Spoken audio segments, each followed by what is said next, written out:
আজ থেকে আনুমানিক প্রায় ৭,০০০ বছর পূর্বে যখন বৈদিক ঋষিরা যজ্ঞ করতেন, তখন সপ্ত সিন্ধু বা সরস্বতীর উদ্দেশ্যে তারা যজ্ঞে আহুতি প্রদান করতেন। বেদের যুগে দ্বিবিধ ভাবে দেবী সরস্বতী উপাসিত হতেন।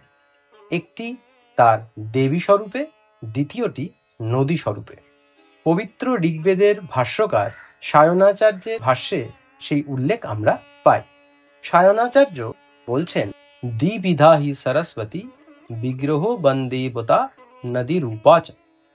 আবার অমৃততপা বৈদিক ঋষিরা দেবী সরস্বতীকে দেবীগণের মধ্যে শ্রেষ্ঠা এবং নদীগণের মধ্যেও উৎকৃষ্টতমা তথা মাতৃগণের মধ্যেও সর্বাপেক্ষা উৎকৃষ্টতমা বলে বিবেচনা করেছেন। ঋগ্বেদে বলছে, অম্বি তমে নদী তমে দেবী তমে সরস্বতী। বর্তমানে আমরা সরস্বতীকে বাগদেবী স্বরূপেই উপাসনা করি, কিন্তু বেদের ব্রাহ্মণ ভাগে এসে এই দুই দেবী অর্থাৎ বাক এবং সরস্বতী এরা একীভূত হয়েছে। শতপথ ব্রাহ্মণ বলছে, বাগবৈ সরস্বতী বাচৈব তৎপ্রজাপতি, অর্থাৎ দেবী সরস্বতী হলেন স্বয়ং বাক এবং ব্রহ্মের এই দ্বিতীয়া শক্তি যিনি বাক, তিনি সরস্বতী দেবীর যে ধারণা আমাদের বেদের মধ্যে নিহিত ছিল তার সঙ্গে একীভূত হয়ে গেলেন। বৈদিক ঋষিরা সৃষ্টির প্রথম পর্যায়ে আমাদের বলছেন, প্রজাপতি বৈ ইদমাসিদ, অর্থাৎ যখন কিছুই ছিল না তখন ব্রহ্ম অর্থাৎ ব্রহ্ম পুরুষই একমাত্র সেখানে ছিলেন।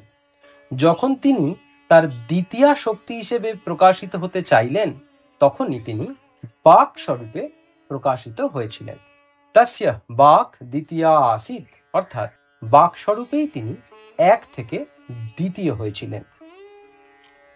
বৈদিক সাহিত্যের যে সমস্ত শব্দগুলি এখন আর প্রচলিত শব্দের মধ্যে নেই, তেমন একটি শব্দ হচ্ছে সরস, যার অর্থ জ্যোতি। এই জন্য ভগবান সূর্য সারস্বান এই নামে আখ্যাত হয়। তাহলে মূল শব্দে যদি আমরা ফিরি, তাহলে দেখা যাচ্ছে যে সরস্বতী এই শব্দটির অর্থ দাঁড়ালো জ্যোতির স্বরূপা কোনো একজন দেবী। তিনি যখন সাক্ষাৎ বাক বা বাণীর সঙ্গে সংযুক্ত হয়ে গেলেন, তখন তিনি বাগবাদিনী সরস্বতী হলেন। যখন দেবী তারার স্বরূপত্বের সঙ্গে তার জ্যোতির্ময়ী তত্ত্বটিও একীভূত হয়, তখন তিনি নীল সরস্বতী। আবার ঠিক একইভাবে যখন দেবী কালিকার সঙ্গে এই সরস্বতী তত্ত্বটি একীভূত হয়, তখন তিনি অনিরুদ্ধা সরস্বতী, এই ক্রমে পারিজাত সরস্বতী ইত্যাদি ভাবে আরাধিত হয়ে থাকেন। বর্তমানে দেবী সরস্বতী তার প্রাচীন বৈদিক উৎস থেকে এসে পরবর্তীতে ব্রাহ্মণ পর্যায়ে বাগবাদিনী বা বাক এর সঙ্গে একীভূত হয়ে পৌরাণিক যুগে তারও পরিবর্ধিত পরিমার্জিত হয়ে তান্ত্রিক যুগের সেই উপযুক্ত তান্ত্রিক প্রকরণের অঙ্গীকৃত হয়ে আজ তার স্বরূপে প্রকাশিত। দেবী মূলত জ্ঞান এবং বিদ্যার অধিষ্ঠাত্রী দেবী রূপেই বর্তমানে আরাধিত হয়ে থাকেন। দেবীর আরাধনার যে ধ্যান মন্ত্রটি সর্বাপেক্ষা প্রচলিত, সেটি কিন্তু শারদা তিলক নামক তান্ত্রিক গ্রন্থ থেকে গৃহীত। সুতরাং বৈদিক সরস্বতী এবং তান্ত্রিক সরস্বতীর যে ভেদ আপনারা শুনে অভ্যস্ত, সেই ধারণাটা পুনর্বিবেচনা করে দেখবেন। তাহলে সেই ধ্যানটি কি ধ্যান, কি সেই স্বরূপ, কি তার মূর্তির বাস্তবিক রূপ, সেটা এবার আমরা আলোচনা করব। দেবীর স্বরূপে দেবী দ্বিভুজা এবং শ্বেত পদ্মে আসীনা। দেবীর মাথায় চন্দ্রকলা বর্তমান এবং তার একটি হাতে উদ্যত লেখনী অর্থাৎ কলম এবং অপর হাতে পুস্তক তিনি ধারণ করে রয়েছেন। এখানে কিন্তু হংস বাহন, বীণা ইত্যাদির কোনো উল্লেখ নেই। এটি ধ্যানেই বলা হচ্ছে পাতু বাগদেবতান, অর্থাৎ ইনিই হলেন স্বয়ং বাগদেব। এনাকে যদি আপনি তান্ত্রিক সরস্বতী বলেন, বলতেই পারেন। তান্ত্রিক সরস্বতীর ভ্রান্ত ধারণা থেকে বেরোন আস্তে আস্তে। দ্বিভুজা বাগদেবীর বা সরস্বতীর এই ধ্যানটি ছাড়াও একাধিক ধ্যান শাস্ত্রগ্রন্থে, তন্ত্রশাস্ত্রে লিপিবদ্ধ রয়েছে এবং তাদের সবকটির বর্ণনা যদি করতে চাই, আলোচনাটি দীর্ঘায়িত হবে। চতুর্ভুজা ত্রিনয়ন বিশিষ্টা দেবী সরস্বতীর যে রূপটি উপাসিত হচ্ছে সেই ধ্যানটির বা তার স্বরূপের বর্ণনা এবার আমরা করব। দেবী পূর্ণচন্দ্রের ন্যায় উজ্জ্বল মুখ বিশিষ্ট এবং কর্পূর ও কুন্দ ফুলের ন্যায় শুভ্র কান্তি যুক্তা। দেবী মস্তকে অর্ধচন্দ্র ধারণ করে রয়েছেন। তার চতুর্হস্তে সাদরের সহিত দেবী বীণা, অক্ষমালা, সুধাপূর্ণ কলস এবং বিদ্যা মুদ্রা ধারণ করে রয়েছেন। তুঙ্গস্তনী এই দেবী, যিনি হংসপৃষ্ঠে আরূঢ় হয়ে রয়েছেন। এই ধ্যানে দেবীকে যদি অর্চনা করতে হয় তাহলে বিশেষ দশাক্ষরী মন্ত্র রয়েছে, সেই দশাক্ষরী মন্ত্রেই কিন্তু দেবীকে উপাসনা করতে হবে। আরো একটি শাস্ত্রচিত ধ্যানের উল্লেখ আমরা পাই। সেখানে দেবীর স্বরূপটি ঠিক কেমন সেটি এবার জেনে নেওয়া যাক। দেবী শুভ্র বর্ণা এবং স্বচ্ছ শুভ্র মাল্য এবং বস্ত্র তিনি ধারণ করে রয়েছেন। দেবী চতুর্হস্ত বিশিষ্টা এবং তার 4টি হাতে সুধাপূর্ণ কলস, অক্ষমালা, পুস্তক এবং জ্ঞান মুদ্রা ধারণ করে রয়েছেন। দেবী একটি পদ্মের উপর আসীন হয়ে রয়েছেন এবং দেবীর মাথায় চন্দ্রকলা বর্তমান। দেবীকে এই স্বরূপে আরাধনা করতে গেলে ষোড়শাক্ষরী মন্ত্রে অর্চনা করতে হবে এবং এই ষোড়শাক্ষরী দেবী বা এই ষোড়শাক্ষরী বিদ্যা কিন্তু বাগ ঐশ্বর্য এবং সৌভাগ্য ও সম্পদ প্রদানকারী বাগদেবীর স্বরূপ হিসেবে শাস্ত্রগ্রন্থে চর্চিত। এবার আসা যাক সরস্বতীর পূজা এবং পূজার তিথি প্রসঙ্গে। মাঘ মাসের শুক্লপক্ষের পঞ্চমী তিথি এই গৌড় প্রদেশে বা বঙ্গদেশে দেবী সরস্বতীর উপাসনার তিথি হিসেবে গ্রাহ্যতা পেয়েছে। রঘুনন্দন তার গ্রন্থে এই দিন সরস্বতীর পূজন এবং সারস্বত উৎসব করার নির্দেশ দিয়েছেন। তবে এর সাথে এই দিনটি কিন্তু শ্রী অর্থাৎ লক্ষ্মী দেবীর উপাসনারও একটি বিশিষ্ট তিথি। দেবী সরস্বতীর উপাসনার যে তিথি অর্থাৎ মাঘ মাসের শুক্লপক্ষের পঞ্চমী তিথিতে দেবী পূজা, এটি কিন্তু তিথিকৃত্য এবং এটি শুক্লপক্ষের তিথিকৃত্য। মনে রাখবেন, শুক্লপক্ষের তিথির গ্রাহ্যতা সূর্যোদয় প্রাপ্ত অংশেরই রয়েছে। তাই যেদিন পঞ্চমী তিথি সূর্যোদয় পেয়েছে, খুব সহজভাবে বলতে গেলে যেদিন পঞ্জিকাতে লেখা আছে যে সরস্বতী পূজা, সেই দিনই পূজা হবে। কারুর সুবিধার জন্য আগের দিন বা পরের দিন পূজা হলে তা কিন্তু শাস্ত্র সিদ্ধ নয়, তা অশাস্ত্রীয় এবং সেই পূজায় উপযুক্ত ফল লাভ করা যাবে না। এটি একদম স্পষ্ট সিদ্ধান্ত। আপনি যাকে দিয়ে পুজো করাচ্ছেন তার সময় মতন আপনি চলবেন না, আপনি আপনার পুজোর সময়টি বেছে নিন, যেটিতে পুজো করলে পুজোর ফল পাওয়া যায়।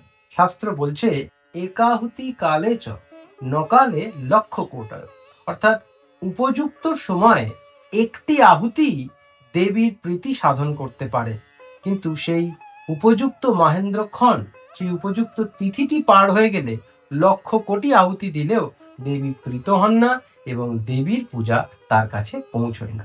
এটি শাস্ত্র সিদ্ধান্ত, এটিকে মান্যতা দিন। তবে এই প্রসঙ্গে আরেকটি কথাও বলে রাখি যে শাস্ত্র সিদ্ধান্তের সঙ্গে সঙ্গে দেশাচারকেও কিন্তু মান্যতা দিতে হয়।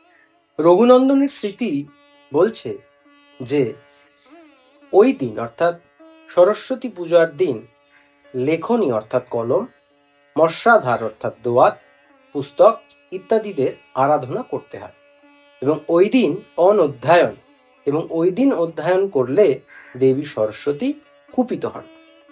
তাই ওই দিনটি বিদ্যারম্ভের দিন বলে ধার্য করা আমাদের গৌড় দেশে বা বঙ্গদেশে প্রচলিত নেই।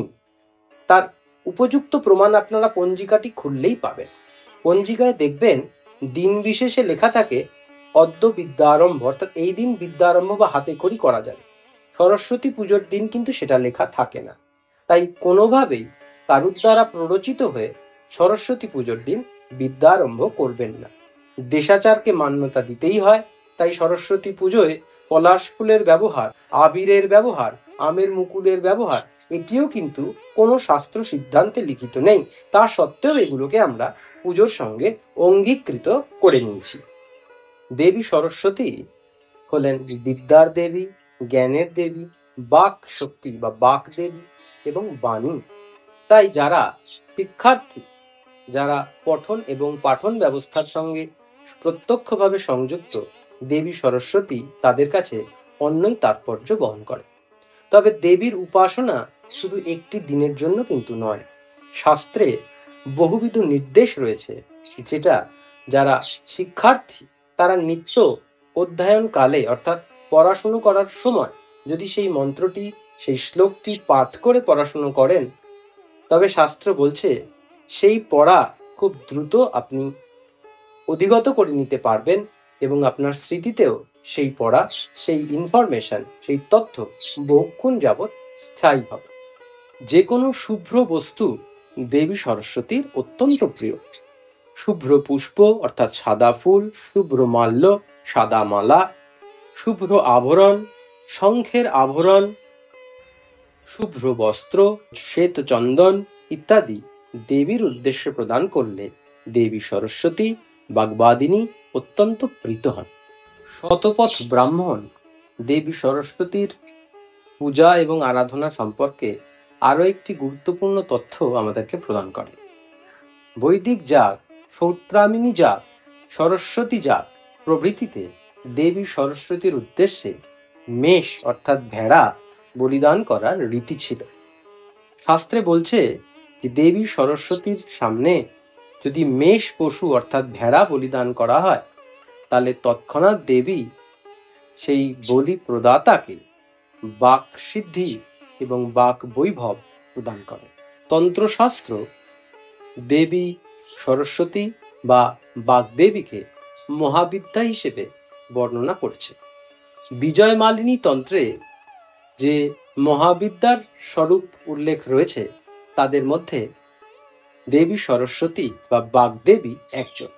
সেখানে বলা হচ্ছে, কালী নীলা মহাদুর্গা তরিতা ছিন্ন মস্তকা বাকবাদিনী চন্নপূর্ণা তথা প্রত্যঙ্গিরা পুনঃ কামাখ্যা বাসিনী বালা মাতঙ্গী শৈব বাসিনী ইত্যাদ্যা সকলা বিদ্যা কলৌ পূর্ণ ফলপ্রদাহ।